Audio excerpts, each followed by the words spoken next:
یقیناً یہ بات حقیقت ہے کہ رسول اللہ صلی اللہ علیہ وسلم کی زندگی ہمارے لیے قابل اتباع ہے، اور ہمیں معلوم ہونا چاہیے کہ رسول اللہ صلی اللہ علیہ وسلم کی عمر کتنی ہوئی ہے، کتنا وقت آپ علیہ السلام نے کہاں گزارا ہے، کتنے لمحات اللہ کے رسول صلی اللہ علیہ وسلم کے مکے کے اندر گزرے ہیں، اور کتنے لمحات، کتنی گھڑیاں، کتنے سال رسول اللہ صلی اللہ علیہ وسلم کے مدینہ منورہ کے اندر گزرے ہیں، اور کیا کام انجام دے کر کے رسول اللہ دنیا سے پردہ فرما گئے ہیں۔ یہ ساری چیزیں آپ کو بھی معلوم ہونی چاہیے، لیکن یہ چھوٹے چھوٹے بچے شاید آپ کو معلوم نہ ہو، لیکن یہ معصوم بچے جو آپ کے مدرسے کے اندر تعلیم پا رہے ہیں، علوم نبویہ کو اپنے سینوں کے اندر محفوظ کر رہے ہیں، یقیناً ان بچوں کے سامنے یہ چیزیں آئی ہیں اور ان بچوں نے اپنے سینوں کے اندر ان کو بٹھایا ہے،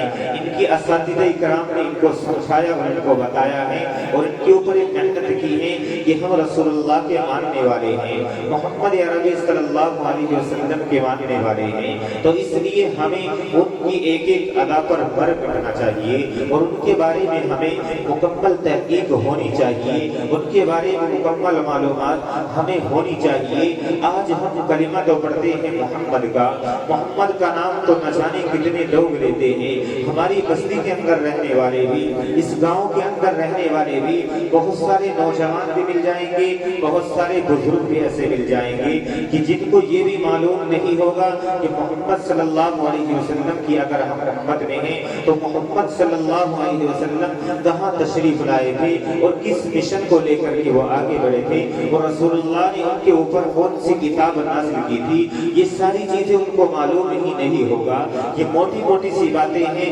اگر کوئی اسے معلوم کرتا ہے بس ان کو یہ تو معلوم ہے کہ ہاں ہم مسلم گھرانے کے اندر پیدا ہو گئے ہیں، ہمارے نام سے اسلامی شان جھلکتی ہیں، ہمارا نام مسلمانوں کی فہرست میں شمار ہونے لگا ہے، لیکن ان کو اسلام کے بارے میں، مسلمانوں کے بارے میں، اسلام کی حقانیت، رسول اللہ نے کیا تعلیم دی ہے، صحابہ کون ہیں اور انہوں نے کیا کام کیا ہے، کس مشن کو ان لوگوں نے آگے بڑھایا ہے، اس کے بارے میں ان کو کوئی تحقیق نہیں ہوتی، اس کے بارے میں ان کو معلومات نہیں ہوتی۔ بتاؤ ایسے کیسے کام چلے گا؟ اگر یہی طریقہ رہا، آنے والی نسلیں آپ کی مدرسوں سے دور رہی، آپ نے اگر کچھ وقت مدرسے کی چہار دیواری کے اندر گزارا ہوگا، آپ کا وقت مدرسوں کے اندر لگا ہوگا، آپ کا قیمتی وقت، آپ کا سرمایہ، آپ کا روپیہ پیسہ مدرسوں کے اوپر خرچ ہوا ہوگا، تو یقیناً آپ حضرات کے سامنے یہ ساری چیزیں آتی رہیں گی۔ آئیے پھر وقت زیادہ نہیں لینا چاہتا، اپنے اس پروگرام کو مزید آگے بڑھاتے ہوئے محمد دانی